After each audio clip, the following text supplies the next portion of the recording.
wabarakatuh. Alhamdulillah bi ni'matil iman wal islam. Wassalatu wassalamu ala ibadillah asyrafil anbiya'i wal mursalin wa ala alihi wa sahbihi wa man nasrahu wa wala. Subhanaka la ilma lana illa ma 'allamtana innaka antal alimul hakim. Wa la hawla wa la quwwata illa billahil aliyyil azim. Amma ba'd. Alhamdulillah, syukur pada Allah, pada tengah hari yang mulia ini kita masih lagi diberikan peluang oleh Allah Ta'ala untuk sama-sama kita hadir menunaikan sembahyang Jumaat yang merupakan salah satu daripada kewajipan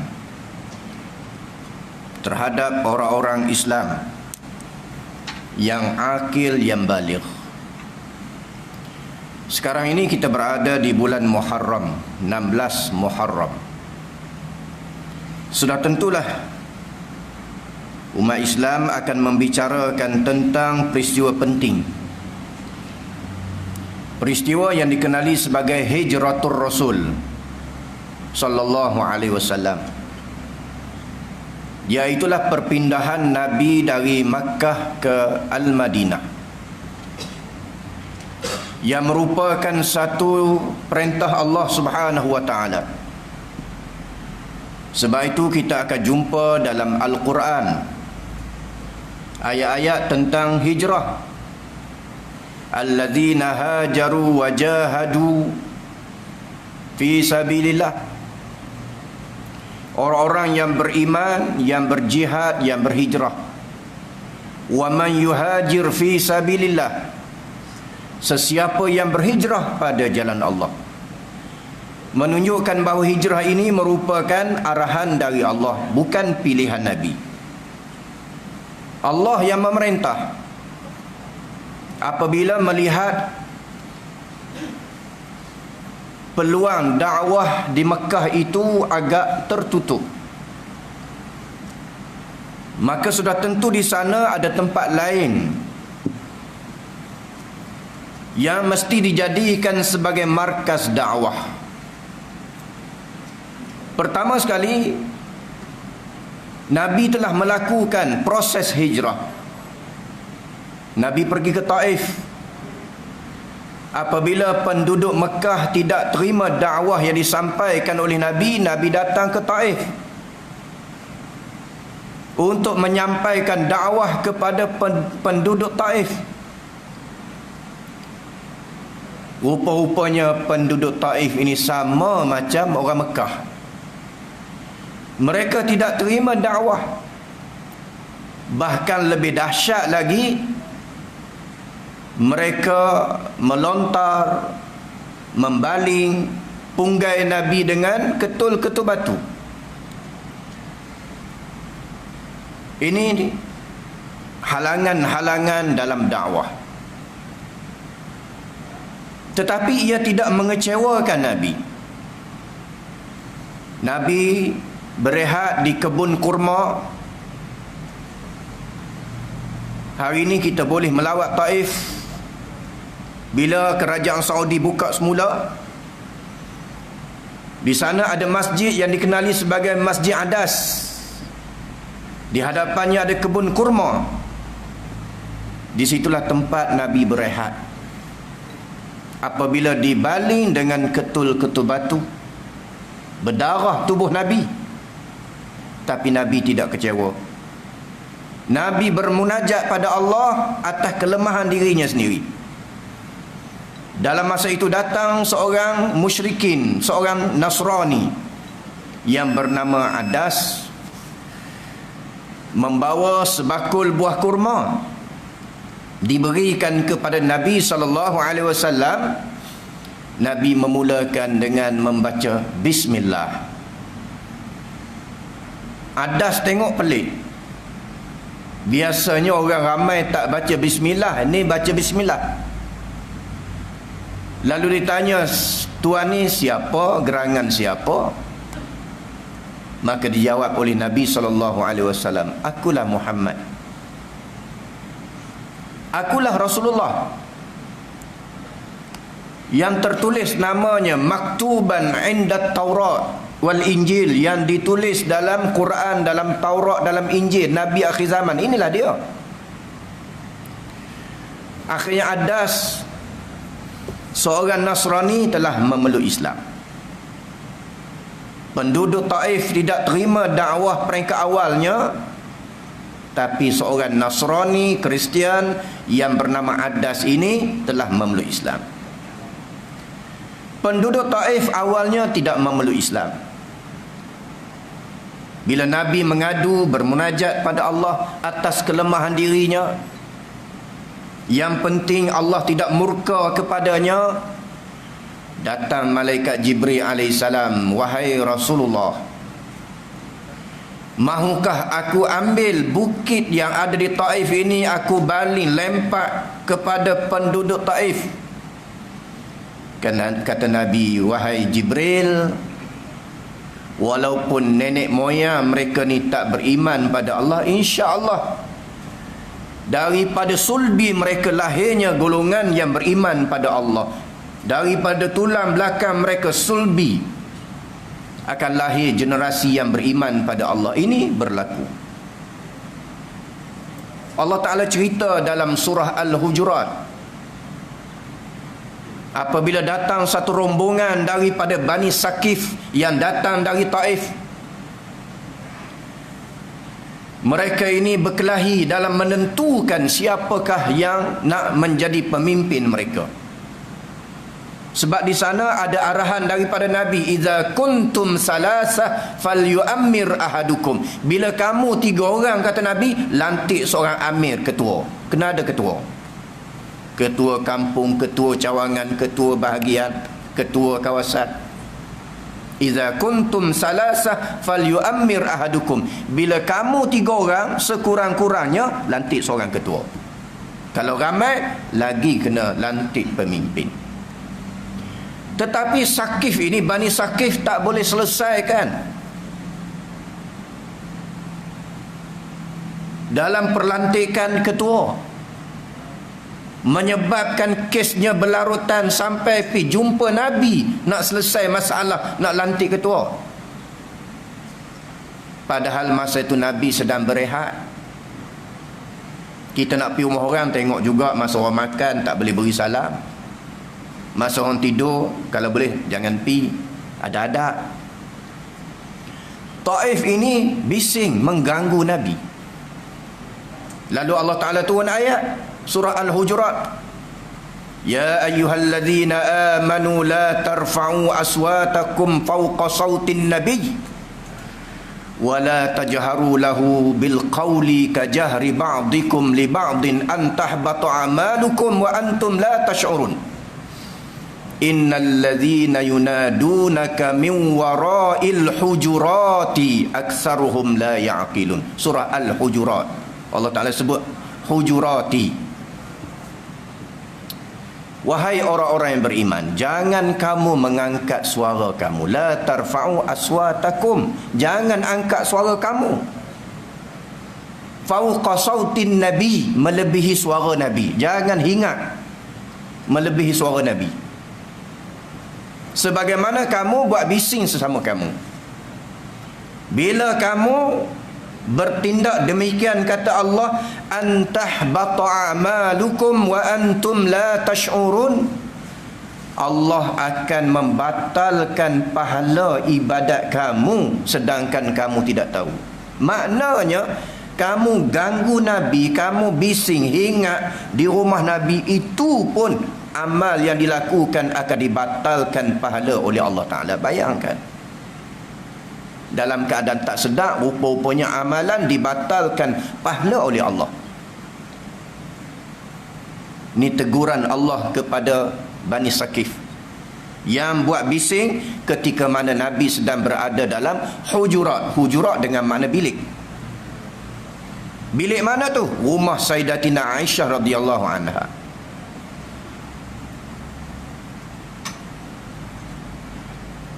Maka dalam membahaskan ayat ini, para ulama rahimahullah ta'ala mengambil beberapa faedah. Yang pertama, ketika mana kita menziarahi Nabi SAW, atau kita menemui Nabi, sama ada Nabi hidup atau Nabi wafat, kita mesti hormat Nabi.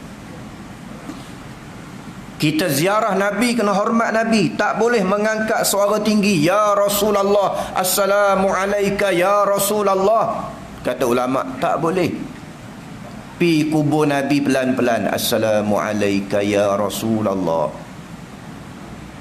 Assalamualaikum ya Aba Bakrin wa ya Umar. Mana begitu?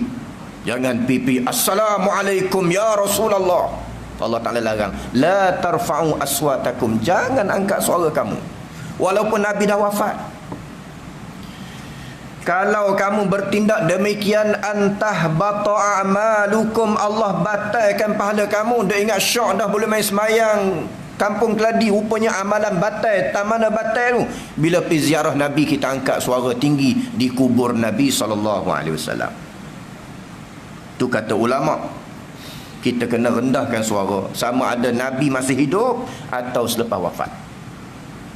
Keduanya, kata ulama, apabila dibacakan hadis-hadis Nabi SAW, kita dengar lagu negaraku tengah kereta berjalan, berhenti, hormat lagu negaraku. Kita duk makan aiskrim, dengar lagu negaraku, berhenti, ayat aiskrim tu sampai cayak, hormat lagu negaraku. Tengah melintah jalan, dengar negaraku, berhenti tengah, hormat lagu negaraku. Tapi bila orang baca qala Nabi SAW, kita dah ingat tak hormat Nabi SAW. Dibacakan sunnah-sunnah hadis Nabi, kita ingat tak hormat Nabi. Lagu negaraku kita boleh hormat, berdiri tegak, burung duduk atas kepala pun tak lari, tegak elok. Tapi orang baca ayat Quran, baca hadis Nabi, kita duk ingat. Ini boleh membatalkan amalan kita berdasarkan pada istinbat yang diambil oleh para ulama rahimahullahu taala, antahbata amalukum wa antum la tash'urun. Ia boleh menyebabkan amalan kamu batal sedangkan kamu tidak mengetahui. Jadi kena jaga. Sebab tu ulama rahimahullahu taala menyebut, istinbat juga kata ulama, Allah Ta'ala berfirman dalam Quran, wa iza quri'al Qur'anu fastami'u lahu wa ansitu la'allakum turhamun. Apabila dibacakan pada kamu ayat-ayat Quran, fastami'u, ambil dengar. Orang baca ayat Quran, kita ambil dengar. Fastami'u, ambil dengar. Istami'. Wa ansitu, diam. La'allakum turhamun, mudah-mudahan kamu dirahmati oleh Allah Ta'ala. Itu ayat Quran, kita diam dengar. Hadis Nabi pun berdasarkan kaedah yang sama. Ulama kata kena dengar, diam dengar hadis Nabi. Hormat kepada Nabi SAW, sama ada baginda hidup atau baginda sudah wafat. Kita hari ni pita mana dengar ceramah kuliah daripada ingat kan? Tak hormat Nabi. Tu mengaji, kalau lena lebih kurang jugalah lena. Orang baca hadis boleh lena. Lebih kurang, tak hormat Nabi. Kita dengar orang besar bercakap, kita hormat kan? Nabi kita tak hormat. Ini satu benda tidak baik. Jadi Bani Saqif ini akhirnya memeluk Islam. Walaupun asalnya nenek moyang mereka tidak beriman pada Allah, mai anak cucu mereka beriman pada Allah Ta'ala. Itu bukti yang jelas. Yang kedua, selepas daripada hijrah ke Taif, hijrah ke Habasyah. Nabi SAW tak pergi ke Habasyah. Nabi hantar sahabat, hantar Uthman, hantar berapa orang sahabat lain pergi ke Habasyah untuk melebarkan pengaruh, sebarkan Islam. Masa itu Habasyah diperintah oleh raja yang bernama Najasyi. Raja Najasyi ini Kristian, Nasara, tapi dia Nasara yang suci. Yang suci dengan makna dia mengakui bahawa Nabi Isa ini ialah Rasulullah. Sebab tu Kristian dia ada pecah banyak. Lah ni bab Kristian tak boleh bincang sangat kan. Parlimen riuh baru ni kan. Dah kita bincang sikit lah. Setakat ilmiah. Takkan boleh bincang langsung kot kan. Setakat ilmiah. Sebab tu Kristian dia pecah mazhab. Kita pecah mazhab Syafi'i, Maliki, Hanafi, Hambali. Syafi'i pun pecah mazhab. Ada mazhab Ortodoks, Katolik, Protestan, Sidang Injil Borneo, SIB.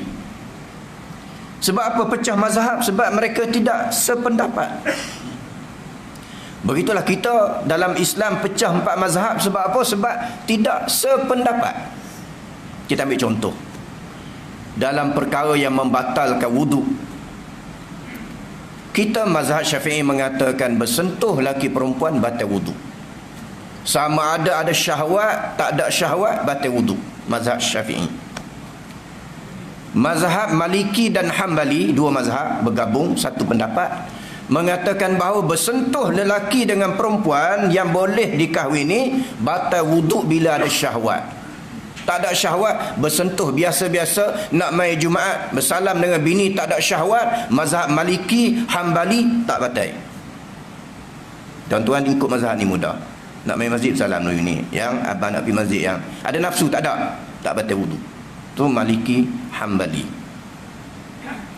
Mazhab yang ketiga atau mazhab yang keempat iaitu mazhab Hanafi, yang mengatakan bahawa tak batal langsung bersentuh dengan perempuan yang boleh dikahwini, ajnabi. Sama ada syahwat, tak ada syahwat, tak batal langsung. Bila batal tu? Jima' bersetubuh baru batal. Ni lagi hebat. Mazhab Hanafi. Sebab apa keluar 4 pendapat mewakili 4 mazhab? Sebab masing-masing dalam memahami ayat Al-Quranul Karim. Najasyi ini seorang raja yang mengakui bahawa Nabi Isa ialah Rasulullah. Maryam ini ibu Nabi Isa, dia bukan Tuhan. Ada lagi Kristian macam tu. Cuma dia tak mau masuk Islam pada masa itu. Dan akhirnya Najasyi ini, Raja Habasyah, telah memeluk Islam. Buktinya disebut dalam hadis. Nabi SAW telah mengajak para sahabat radhiyallahu an untuk sama-sama menyembahyangkan jenazah Raja Najasyi. Pada masa itu Najasyi berada di Habasyah, Ethiopia. Nabi Muhammad SAW berada di Madinah. Diadakan sembahyang ghaib ke atas jenazah Raja Najasyi. Sebab apa sembahyang jenazah? Sebab dia Islam. Kalau tak Islam boleh sembahyang jenazah? Ghaib atau tak ghaib? Tak boleh.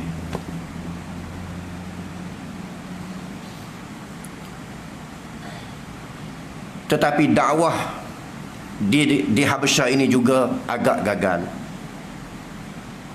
Sebab di kalangan pengikut-pengikut Najasyi tidak memberikan kerjasama, menyebabkan dakwah di Habasyah ni tak boleh berkembang.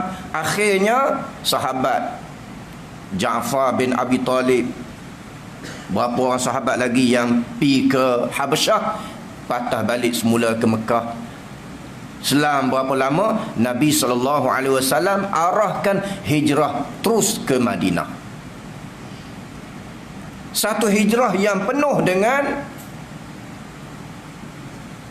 orang Arab panggil taktik mukhattatat. Taktik yang penuh. Bagaimana Nabi SAW telah merancang untuk hijrah. Dengan diarahkan Sayyidina Abu Bakar radhiyallahu an sebagai pembantunya dalam peristiwa hijrah. Kemudian Abu Bakar radhiyallahu an telah upah seorang musyrikin Yahudi sebagai guide, penunjuk arah yang bernama Abdullah bin Uraiqit. Abdullah bin Uraiqit ini Yahudi. Boleh ke kerja dengan orang Yahudi? Boleh. Yahudi yang amanah. Abu Bakar upah dia, sewa dia menjadi guide, penunjuk arah dari Mekah pi Madinah, jalan yang jarang dilalui oleh orang-orang musyrikin. Kalau jalan yang biasa dilalui oleh orang musyrikin, jawabnya menempah ajal lah. Itu bukan strategi namanya. Abdullah bin Uraiqit diupah. Padahal dia Yahudi. Yahudi yang baik, yang tidak langgar, yang tidak cuba nak melakukan sesuatu kepada Islam dan Nabi.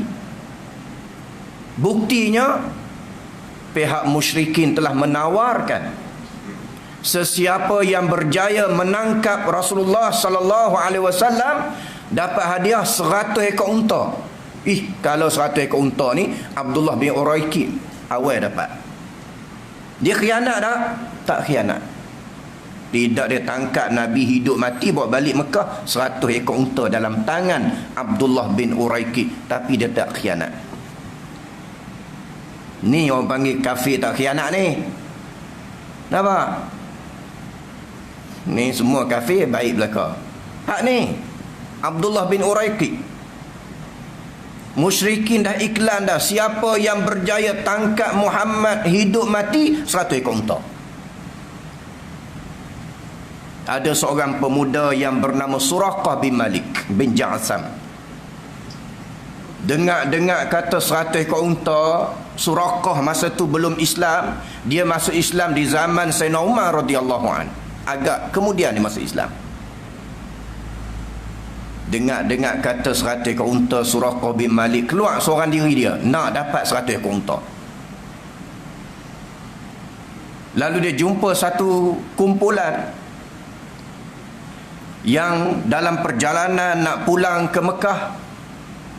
Suraqah bin Malik tanya, kamu lihat ada 2-3 orang lelaki dalam perjalanan? Kumpulan itu jawab, ya, kami tengok. Dia kata, ni Muhammad dah, 100 ekor unta. Lalu dia kejar Nabi sampai jumpa Nabi. Suraqah bin Malik nak tangkap Nabi SAW. Akhirnya kaki kuda yang dinaiki oleh Suraqah bin Malik terpelusuk, terjerlus ke dalam bumi. Suraqah bin Malik jatuh ke tanah. Nak tangkap kali kedua, nasib yang sama, kaki kuda terjelus, jatuh lagi. Akhir sekali dia takut. Dia kata, ni bukan sebarangan manusia ni. Ni bukan dia ni. Tak setanding dengan aku. Dan Nabi beri jaminan, wahai Suraqah,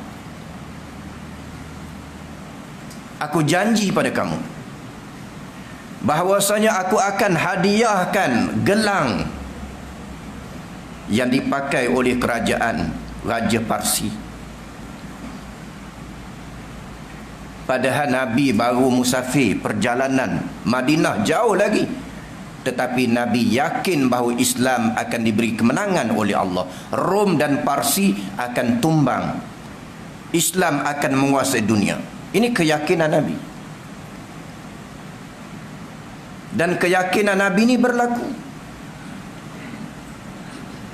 Bila Nabi SAW berada di Mekah, berada di Kaabah, datang seorang sahabat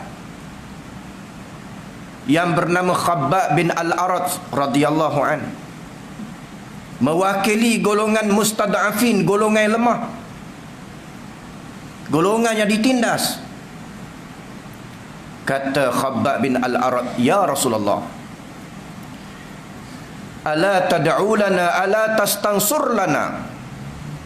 Wahai Rasulullah, tolonglah doa kami yang tak tahan dah kena ujian, macam-macam ujian, macam-macam bentuk penindasan. Ada sahabat yang dibunuh, Sumayyah dibunuh, wanita dibunuh, suaminya Yasir dibunuh, anaknya Ammar diseksa.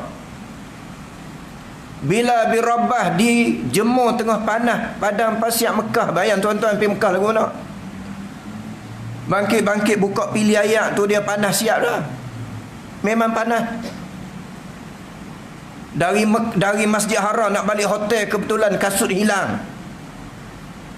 Cuba pijak jalan tak dia. Oh Masya Allah panas. Tu tara tapak kaki ni belakang tak berbaju. Dijemuk tengah panas, kita pijak sak je nak balik ke hotel. Bilal ni berhari-hari dijemuk tengah panas, diletakkan batu atas dada, Masya Allah. Dan ada sahabat yang ditikam dengan besi yang panas, iaitulah Khabbab bin Al-Arat. Oleh kerana tuan dia ni hamba abdi. Tuan dia seorang tukang besi. Tuan-tuan boleh pergi tengok kilang besi lagu mana daripada bakat besi. Bakat besi sampai merah menyala tu nak dijadikan kerih, tombak, lembing, parang, cangkui. Hak itulah dia cucuk pada tubuh Khabbab bin Al-Arat radhiyallahu an. Nak tahu lagu mana, lagi start motor sejam pergi letak peha dekat exhaust. Try tengok. Tu taruh buh kat exhaust. Ni Khabbab ni Masya Allah besi merah dibakar, ditikam pada tubuhnya. Rasulullah SAW bila mai zaman Islam memerintah Madinah selepas hijrah, Nabi buka selak baju Khabbab, tengok kesan-kesan terbakar yang ada pada tubuh Khabbab bin Al-Arat radhiyallahu an. Nabi menitiskan air mata. Ingat zaman Islam belum menang, ketika orang lain menang. Bila Islam menang lainlah, banyak yang kita boleh buat. Tapi orang lain menang ni Masya Allah, Masya Islam pun dapat hina. Masjid ni semua rumah ibadat tu masjid lah. Gereja masjid, kuil masjid. Tak boleh sebut masjid itu sebagai masjid. Semua rumah ibadat masjid. Lagi pening. Tu zaman orang lain menang. Bila Islam menang, daulatkan Islam. Al-Islamu ya'lu wa la yu'la alaih. Islam maha tinggi, tidak ada yang lebih tinggi dari Islam. Lalu Khabbab tadi dia beritahu pada Rasulullah, wahai Rasulullah, doalah pada kami supaya Islam menang. Ala tastansur lana, ya Rasulullah, mintalah supaya Allah Ta'ala turunkan pertolongan pada kami supaya Islam menang. Nabi ketika berada di Mekah, berada di Kaabah masa itu, lalu Nabi jawab pada Khabbab, wahai Khabbab, sesungguhnya umat sebelum daripada kamu lagi dahsyat ujian. Bagaimana ujian yang dahsyat yang dikenakan kepada mereka. Nusyirru bil manashir, digergaji tubuh badan mereka, terbelah tubuh badan mereka. Ini yang berlaku kepada ashabu Nabi Isa alaihi salam, Hawariyun, pedokong setia Nabi Isa AS, digergaji kepala, terbelah tubuh badan mereka. Ambil cakak tubuh sampai luruh urat daging dari tulang mereka.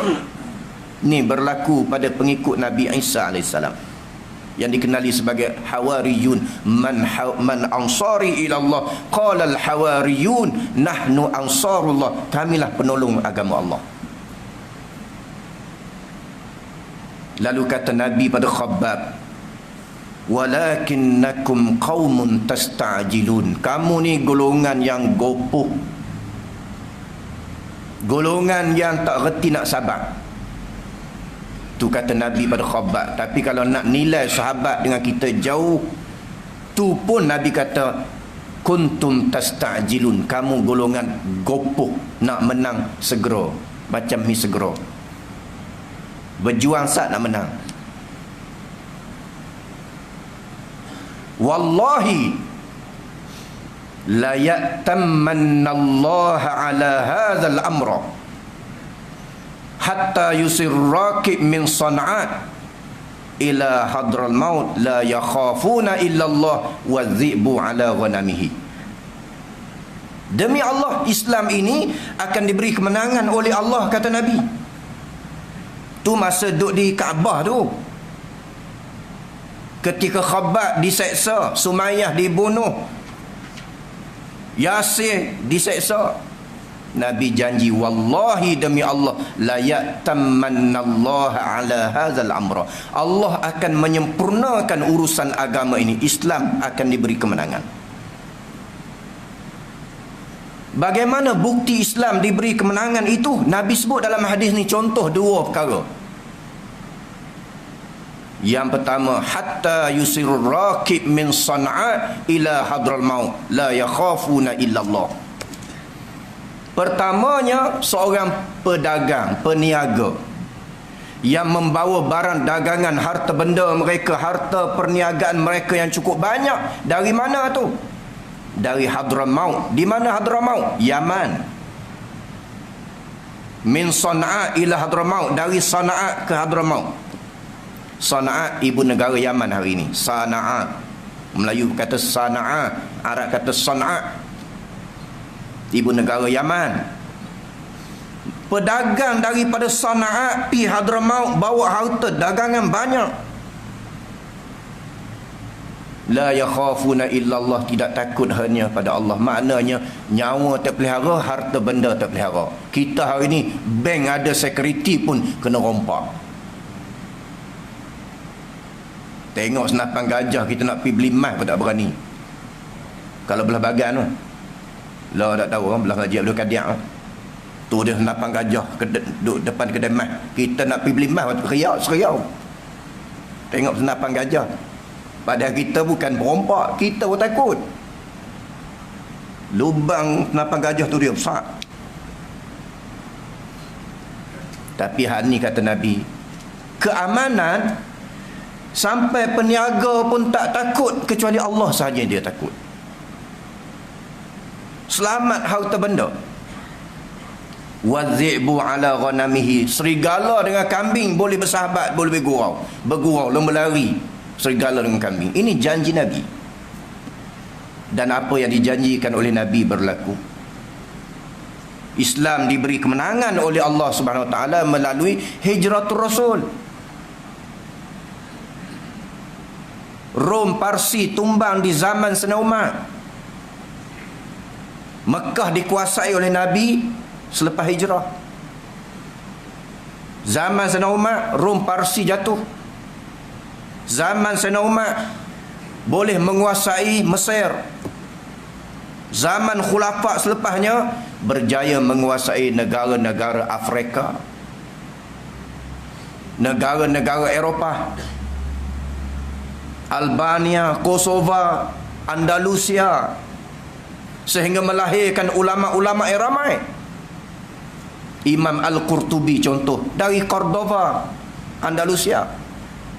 Imam Ibn Hayyan Al-Andalusi daripada Andalusia, Cordova, atau disebut hari ini sebagai Spanyol. Melahirkan ulama yang ramai. Ibn Hazmi, Imam Al-Qurtubi yang terkenal dengan tafsirnya Jami' Al-Ahkam Al-Qurtubi. Inilah zaman kegemilangan Islam. Kegemilangan ini berlaku selepas daripada hijratul Rasul, sehingga Islam menguasai dunia, sehingga Islam menguasai Turki, yang semua kita maklum dalam hadis yang masyhur, la tuftahannal Qastantiniyah fala ni'mal amiru amiruha wala ni'mal jaish zalika huwal jaish. Nabi berucap masa Nabi hidup. Sahabat dengar Konstantinopel akan berjaya ditakluki oleh umat Islam. Yang menakluki raja sebaik-baik raja, tentera sebaik-baik tentera. Sahabat dengar, sahabat pun teringin nak pergi takluk Konstantinopel, tapi gagal. Sahabat yang mulia Abu Ayyub Al-Ansari, antara sahabat yang terlibat dalam peristiwa hijrah yang Nabi menetap di rumahnya berapa hari, pun datang ke Madinah, datang ke sana. Abu Ayyub radhiyallahu an juga meninggal dunia, tak sempat nak buka kota Konstantinopel. Jasad Abu Ayyub Al-Ansari dikebumikan di Istanbul, di Turki, Konstantinopel. Bila mai zaman Sultan Muhammad Al-Fatih baru berjaya. Padahal tentera ni hebat. Tentera yang dikenali sebagai tentera Byzantine yang hebat, yang telah berjaya mengalahkan sahabat radhiyallahu anhum dalam peperangan Mu'tah yang berlaku di Jordan. Hebat tentera ni. Byzantine memang hebat. Empire Byzantine, Rom Timur memang hebat. Sahabat Nabi perang kalah. Nabi SAW hantar 3 panglima. Zaid bin Harisah, Ja'far bin Abi Talib, seorang lagi sahabat nama dia apa? Lupa dah. 3 orang sahabat. 3 syahid. Ja'far bin Abi Talib tangan kudung dipotong oleh tentera Byzantine. Ja'far Abi Talib pegang bendera, dipancung tangannya, pegang tangan kiri, dipancung tangan kiri, bendera tak sempat jatuh, diambil peluk dengan tangan yang masih ada, dibunuh, syahid. Siapa dia? Ja'far, sepupu Nabi SAW, Ja'far bin Abi Talib, syahid di medan Mu'tah. Zaid bin Harisah, anak angkat Nabi, syahid. Seorang lagi ialah apa nama, lupa, pun syahid juga. Dia ingat lupa. Ha. 3 syahid panglima. Bila dalam peperangan biasa Nabi hantar seorang, ni 3 panglima. Tapi akhir sekali Byzantine jatuh. Dan hari ni pusat dia Istanbul, yang berada di bawah pemerintahan Islam. Di zaman sekarang ni pun kita lihat bahawa Istanbul semakin hebat, digerungi oleh pihak musuh timur dan barat, disegani oleh sahabat dan musuh. Inilah kejayaan yang besar yang ada di hadapan kita, hasil daripada hijrah Nabi SAW. Cuma nak bangkit semula memakan masa lama lah. Sebab tu ada seorang ulama yang bernama Abu Hasan Ali An-Nadawi rahimahullah, dia karang satu kitab yang bertajuk Maza khasiral alamul muslimin bin hitatil muslimin. Alangkah kerugiannya di zaman kejatuhan umat Islam. Ni zaman kita jatuh, nak bangkit semula. Bila jatuh tu? Selepas kejatuhan Empire Osmaniyah pada tahun 1924, yang merupakan empire terakhir. Bermula daripada hijrah Nabi ke Madinah, empire Islam yang terakhir ialah Osmaniyah. Cuma kesan-kesan ni tak berapa banyak. Setengah negeri masih ada lagi kesan. Sini tak ada kesan dia. Apa dia kesan dia? Bendera bulan bintang. Di masjid, di Kedah panggil tak ada kot. Di mimbar masjid ada bendera bulan bintang. Itulah lambang kerajaan Osmaniyah Turki yang jatuh 1924. Tak ada kan? Tak ada lah, buang dia, dah jatuh. Nak bangkit semula payah. Tok Janggut, pahlawan Kelantan masa berjuang, pegang bendera tu, hak kita sebut duk kat mimbar. Datuk Bahaman pegang bendera tu di Besrah Pahang. Tuan Guru Haji Abdul Rahman Limbung di Terengganu pegang bendera bulan bintang Osmaniyah tu, sebab mereka ni merupakan wakil Osmaniyah di Malaysia. Dan Osmaniyah inilah yang mempertahankan Melaka ketika mana Melaka diperang oleh Portugis Belanda. Osmaniyah datang, dari Turki datang bantu. Tapi bila jatuh nak bangkit semula, wallahu alam, tu kita kena sama-sama lah usaha ikhtiar nak bangkit, nak tebus kembali maruah kita. Tanah air umat Islam satu demi satu dijajah oleh musuh Islam selepas daripada kejatuhan kita.